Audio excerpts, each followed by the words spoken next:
paz do Senhor, né? Amém, gente. Olha, a palavra, eu procurei várias, né, durante a semana, durante esse tempo que eu fui selecionada para pregar hoje. Mas eu achei várias, e na Bíblia tem várias passagens, umas mais lindas que as outras, né? A que eu escolhi, hoje essa que eu vou pregar, não é nem a que eu escolhi. Eu comentei com minha mãe ontem que eu escolhi, foi Isaías 49, mas só que não é esse. Aí minha mãe falou, você escolheu, mas Deus não escolheu.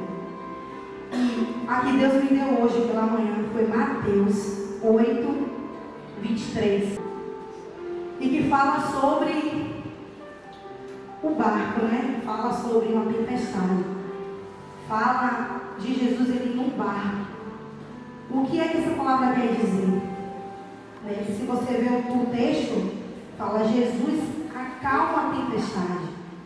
A tempestade que Jesus quer falar para a gente é o dia a dia da gente, é as dificuldades, é as tribulações da vida da gente. Naquele momento foi uma tempestade, mas nos dias de hoje, se você olhar, o que Jesus quer dizer é o problema na sua vida, é a dificuldade do seu trabalho, é a dificuldade que você tem para chegar também à igreja.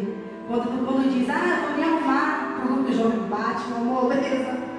Eu digo por mim, gente, porque às vezes eu estou no trabalho e agora eu estou trabalhando, graças a Deus. Mas antes batia um desânimo. E é essa tempestade que a gente tem que lutar, né? E pedir a Deus força. Então vamos lá.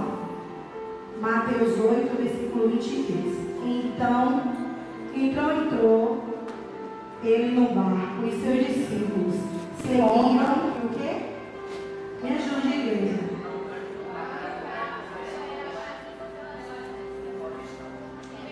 Deixa eu ver. Mandado pelas ondas. 25 ou 24? 25 agora. E mais os discípulos vieram, acordaram, clamando: Senhor, salva-nos. E o que foi que os discípulos falaram depois desse salva-nos? Por que ele disse isso? Porque ele deixou o desespero e as ondas deixaram eles desesperados. Ele não viu que no barco dele tinha o Todo-Poderoso, o dono da vida dele, o Deus que pode todas as coisas. Assim também acontece na vida da gente. Às vezes as tribulações deixam a gente tão perturbada que a gente não consegue olhar para Deus. A gente não consegue ver que Deus está tão pertinho da gente. Eu digo por mim mesmo, eu sou uma prova viva de que Deus existe. E quem era Flávia? Eu era uma pessoa extremamente perturbada. Eu era uma pessoa que só o pai mesmo era rebelde. Eu não escutava ninguém. Eu não ouvia conselho de ninguém. Eu achava que eu era dona de que eu comandava a minha vida, que eu arrebentava e eu não arrebentava nada, gente. O diabo fazia de mim o que ele queria, porque eu caía na onda dele.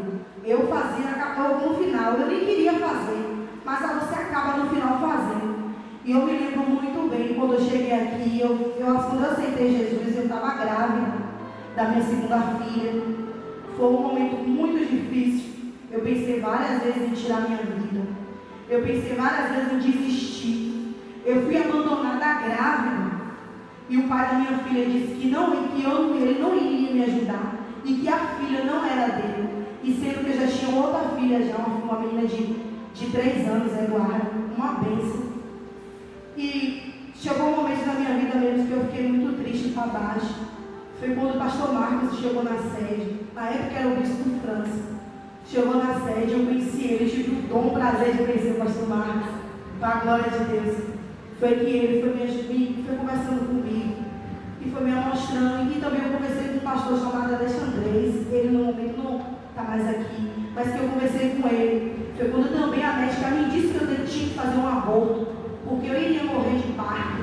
Eu sei que o diabo fez uma tempestade para eu desistir, para eu não continuar. Eu estava caminhando com Jesus, eu estava fraquinha, eu estava engateando com Jesus. Foi nesse momento que eu conversei, que eu tinha vindo do hospital, que a médica e a diretora do hospital se reuniram com as enfermeiras e me mandaram eu fazer um aborto, porque eu não tinha condições de ter esse bebê, porque eu tinha pressão alta na época, eu passava muito mal. Eu passava mais mal que bem. E ela me disse, né? Eu cheguei em casa toda para baixo, chorando. E tinha tentado me matar, porque eu me joguei na frente do ônibus. O ônibus parou em cima de mim. E o cara gritou: você tá louca, menina? Você tá louca? Foi muita coisa que eu passei. E que hoje, quando eu olho para trás e vejo o que Deus fez na minha vida, e que hoje o que eu sou, eu glorifico a Ele todos os dias. Quando eu olho para minha filha e vejo que minha filha é um milagre de Deus, entendeu? Eu sou um milagre de Deus, eu posso dizer. E eu glorifico esse Deus todos os dias. E eu deixo para vocês, jovens, que não vou falar muito em relação à palavra, porque só o texto da palavra ela já diz tudo. Não precisa nem de resenhar mais. Que vocês abram o coração para Deus, deixem Deus trabalhar, assim como Ele trabalhou na minha vida, assim como Ele transformou a minha vida, assim como Ele me fez uma nova criatura, está me fazendo a cada dia, porque a cada dia Deus está trabalhando no meu coração, trabalhando na minha vida. Se deixe ser levado por Deus, faça como a pastora Raquel falou, faça se curva, aceite e receba, que você vai receber grandes coisas do Senhor. Deus ele tem grandes projetos para a gente. Lá em Isaías 46, ele fala também sobre isso, das grandes coisas que ele tem prometido para a gente, e que ele não se esqueceu. Às vezes você pode dizer: Deus me esqueceu, Deus está demorando. Por que está demorando? E ele diz que é para você ter um pouco de paciência, porque as coisas dele não demoram. Deus ele capricha, ele não demora em nada que ele faz.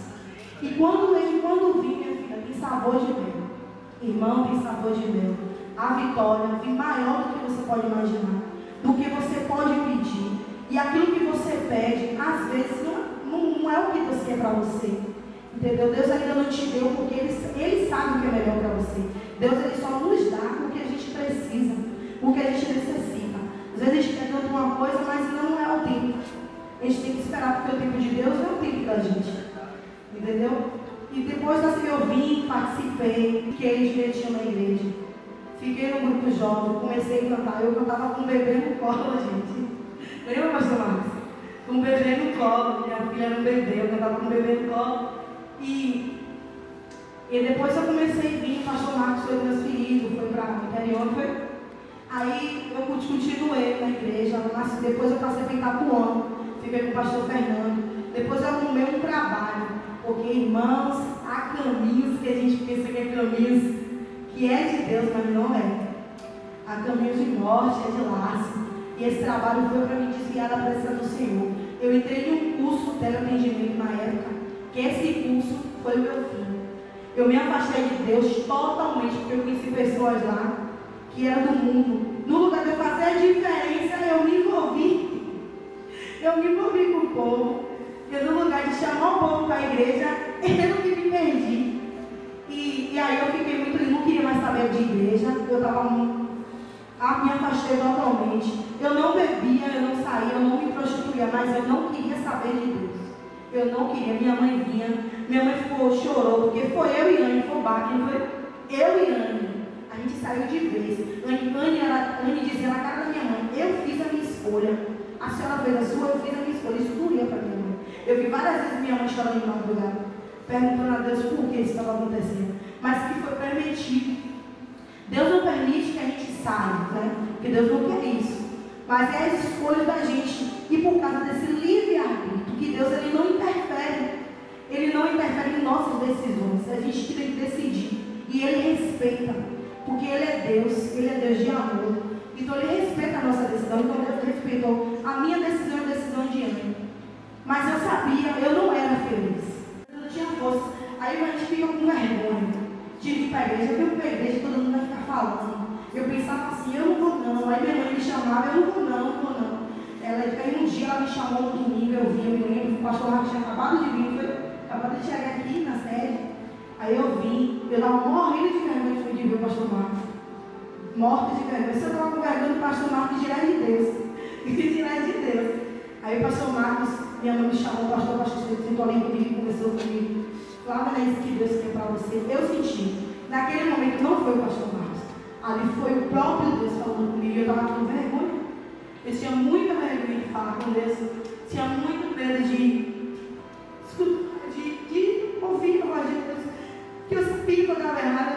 caminho que eu estava não era o caminho que Deus queria que eu tivesse. Não era ali que eu queria estar. Mas aqui a gente falha. E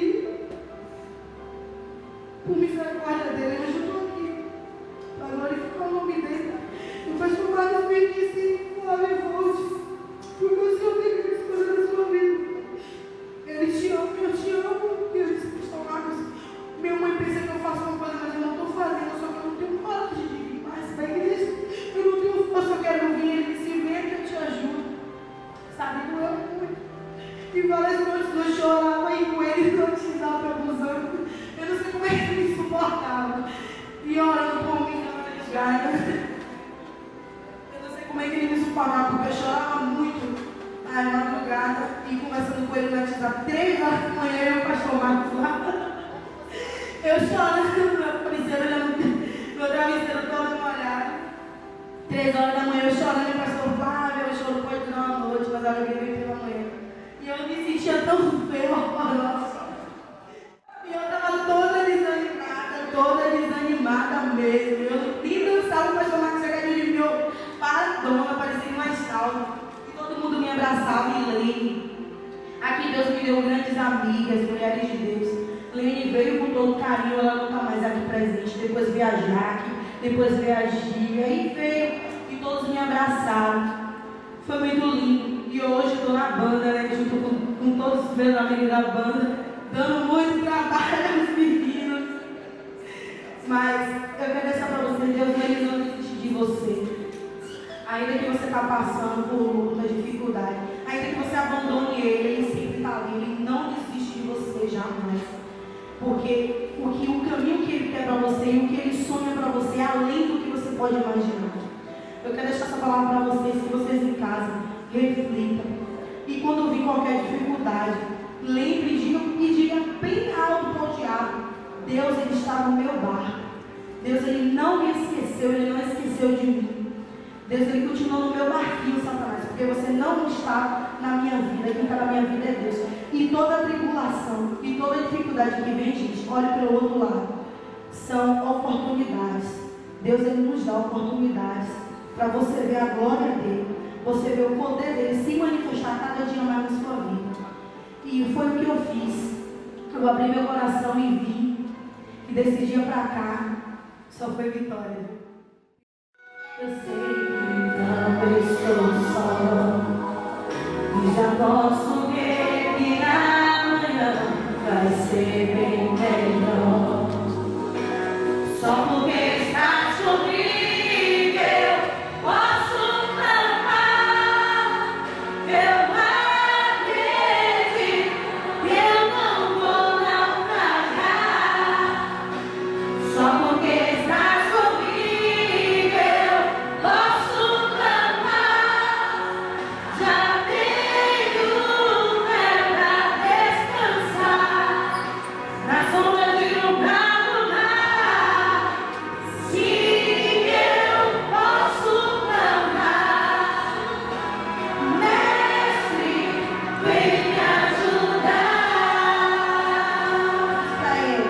Quem é esse que ordena o vento, o mar e obedece? Quem é esse que ordena que os milagres acontecem? Jesus, pode descer ao mundo.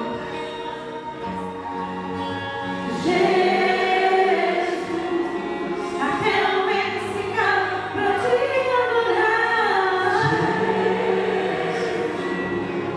E esse nome toda língua confessará. Jesus,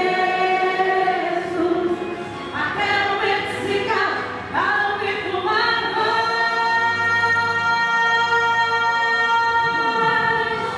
Posso cantar, eu acredito que eu não vou naufragar.